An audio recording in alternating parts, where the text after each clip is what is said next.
Hello, I'm filming with my uh, webcam again.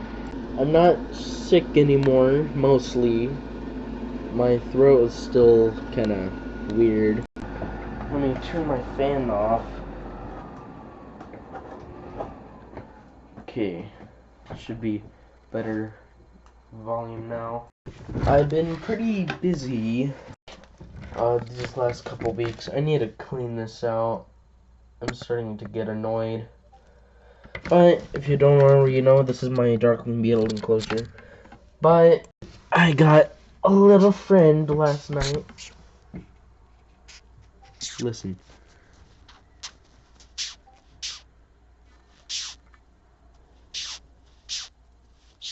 Can you guess that sound? That sound is this guy. 10-line June beetle. They're very common here. I've a bunch of pine trees all lined up, planted in my yard, my property. And these guys like pine trees, especially longleaf pine. And I pretty much have all of that. I have one pine tree that has short needles, but all the other ones are longleaf pine. And that's this guy's plant that they like. They like pretty much all pine trees. I live pretty close to the Sierras, so there's gonna be a lot of these around because it's a big pine forest. This is a female, as you can tell by their antennas are small, if you can see that. The males have the big feathered antennas. Let's put them back there. It's flipping over now. I got other stuff I've been doing. I'm planning on doing a light trapping video tonight, so stay tuned for that. I'm gonna film it tonight and post it tomorrow because I don't like posting multiple videos in one day. Let me show you the stuff I've been doing. I've been catching a lot of stuff lately. First, that 10-line June beetle, and then some nocturnal moths, and then this guy. Very beautiful western tent caterpillar. And also another one of these swallowtails. I like catching these guys, they're really cool. Big female, as you can see.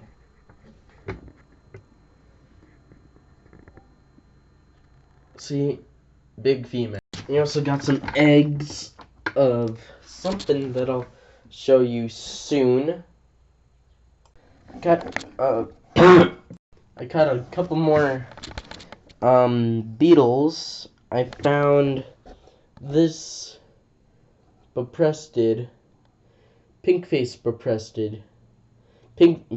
borer, or I forgot the name, but let it focus. There we go. This camera does pretty good close-ups. Also, these two carabids, I forgot. They're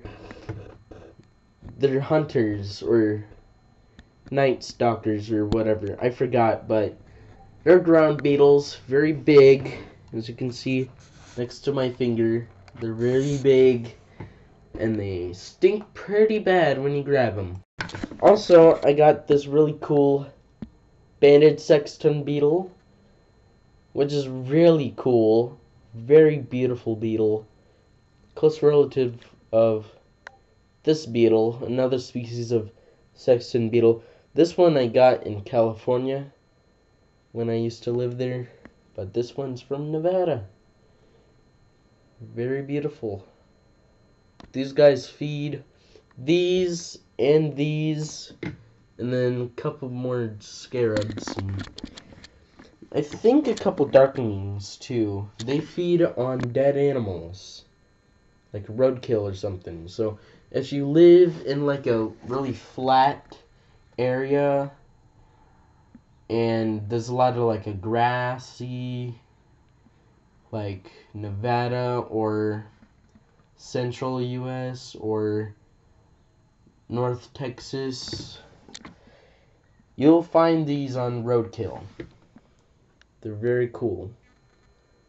But more in the hilly areas, you'll find these carrion beetles. Carrion means dead or decaying. Oh yeah, also carrot beetles. I think I mentioned these in a couple videos ago, but yeah. That's all the beetles that I've been catching. I got other ones that I'll show in a little bit, but that's it for now. Okay, I caught all this stuff recently. Another one of those beetles.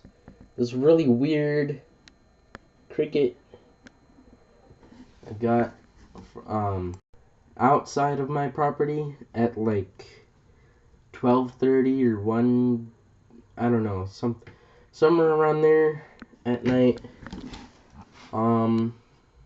Obviously not supposed to be out during the day because its eyes are like really small and very underdeveloped eyes.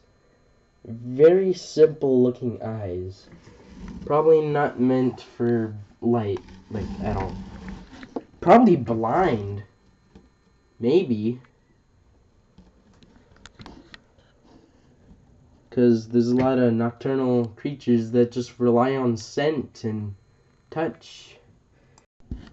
This big thing right here, he came from here. Little darkling beetle. And I just saw him flying around my kitchen. I know it's from there because I got these from my librarian. And the other day, he was trying to look for them for me, and I now know why he couldn't find any, because they actually fly, which I didn't know. But yeah, there's darklings that fly. I got this interesting wasp here, ichneumon wasp, different species. That looks very similar to the other ones.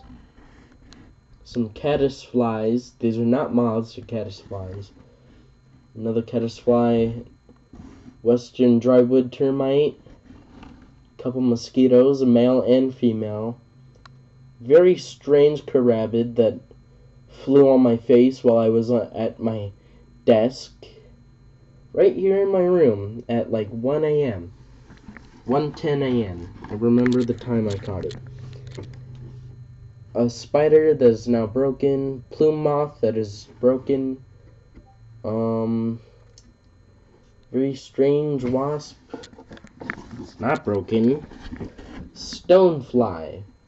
Yes, I got a stonefly. Very small stonefly.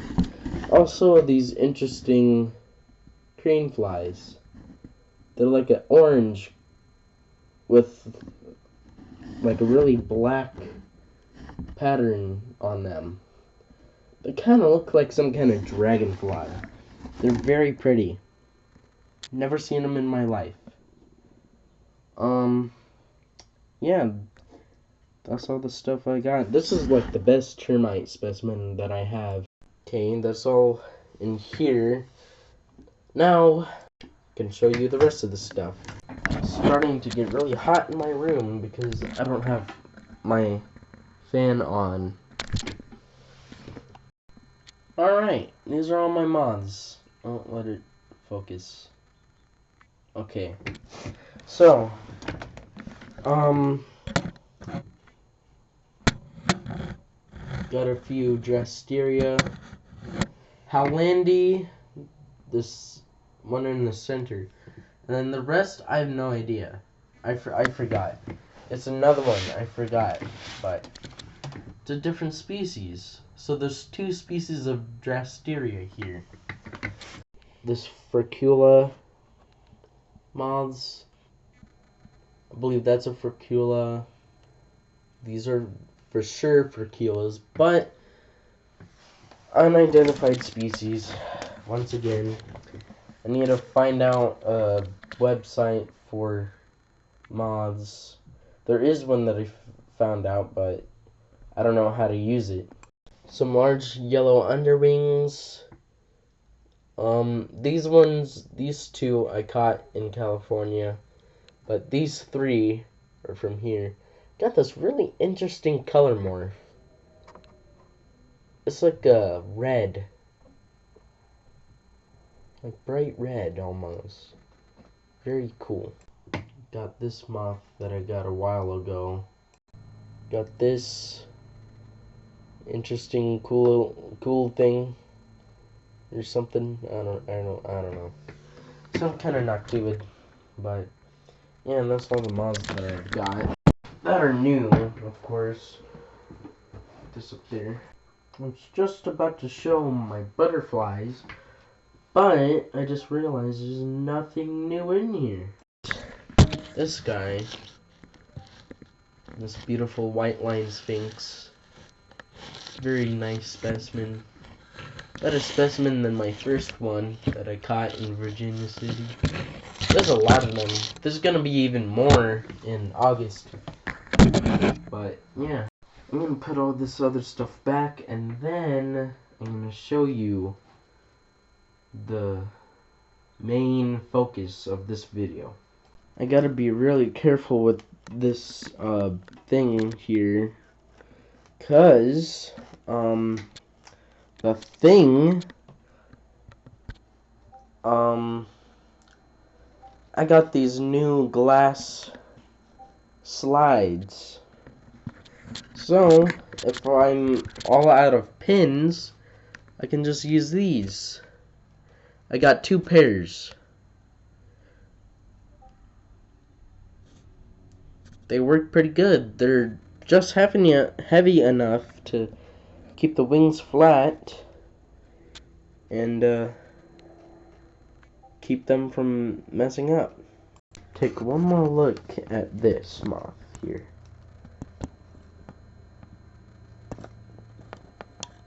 Western tent caterpillar. It looks like some kind of silk moth. Like a really tiny silk moth. But I'm not sure what group this thing is in. What class it's in. Because it's got that feathered antenna. It's for sure a male. Because the feathered antenna. It's hairy. The back... On the hind wings, this back thing right here, right where the tip of the pin is pointing to, that edge is kind of like the edge on like a big Saturnid moth. It's a very interesting moth. Very cool, very fuzzy, very cute. And also its face, I don't know if I can show you its face, but its face also looks very close to a silk moth's face. Alright guys, this is the start of the show. Right here. Western Poplar Sphinx. Very strange Sphinx moth. It's super cool. I got this one already pinned. This is a male. A medium-sized one. I got a small, a medium, and a large. All in one night. All in one, like, I think it was the span of, like, 10 minutes. I caught all 3 of them. And the There wasn't any in the morning on the walls, because these ones only fly at night. Some Sphinx moths, like the really pretty moths, like the Manduka. Actually, I think Manduka, they only fly at night, but I think the 5-spot and the tomato is the same. They both come out during the day too. But the white line Sphinx, they fly during the day, like towards like the morning or evening, you can see them. But these guys, they only fly at night, like in complete darkness. Complete darkness. But I'll give a more detailed video about these guys later. But for now, I'm just gonna show you some updates and stuff. Let's put that one away. Boom! There you go. This is the small one right here, and then the large one. Let's get the large one first. They're both alive.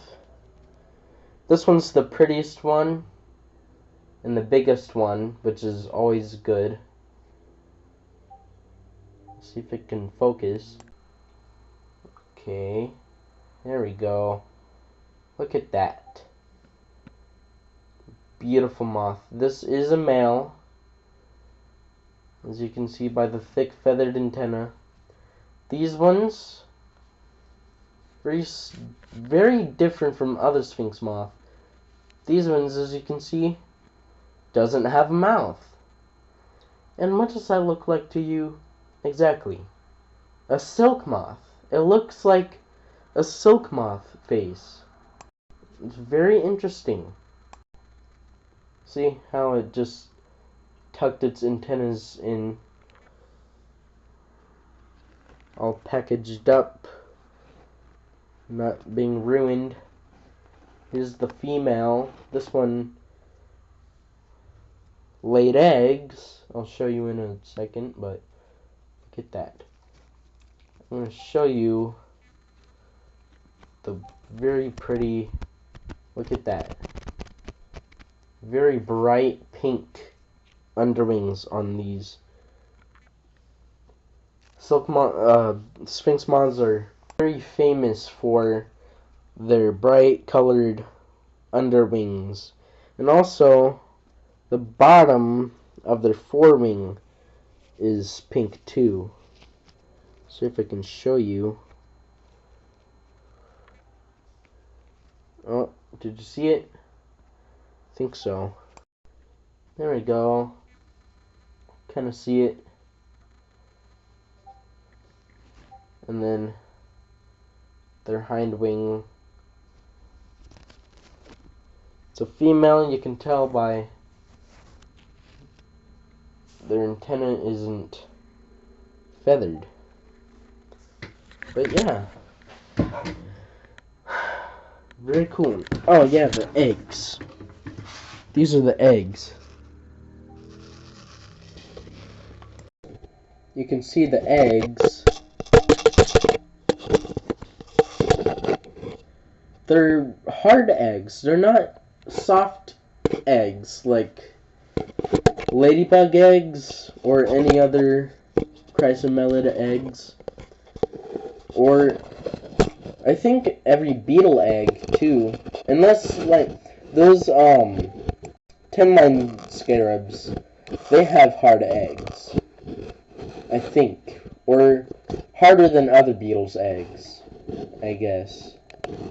But these are pretty good size. Like, you can see them pretty well. I did lose one egg, because when I was taking it off of the walls of the container that the moth was in, it just kind of decided to F off somewhere in my kitchen, just flew like 100 miles an hour somewhere. Actually 15 miles an hour, because That's how fast it went, I'm pretty sure. But it looked fast because it was so small. Anyway, yeah. I'm sitting here spinning the cup trying to show you. But no, I can just do this. Okay. Eggs. I got eggs. And the best part is, I got their houseplant right behind my house. So, which is some kind of poplar tree or, what's their other houseplant? I forgot. It's poplar, willow, and cottonwood. That's what it is. Cottonwood. It's either cottonwood or, dang it! Poplar! Cottonwood or poplar. Either one. It took me like multiple minutes to think about that. But I'm planning on raising the caterpillars of them. I don't know if they will overwinter.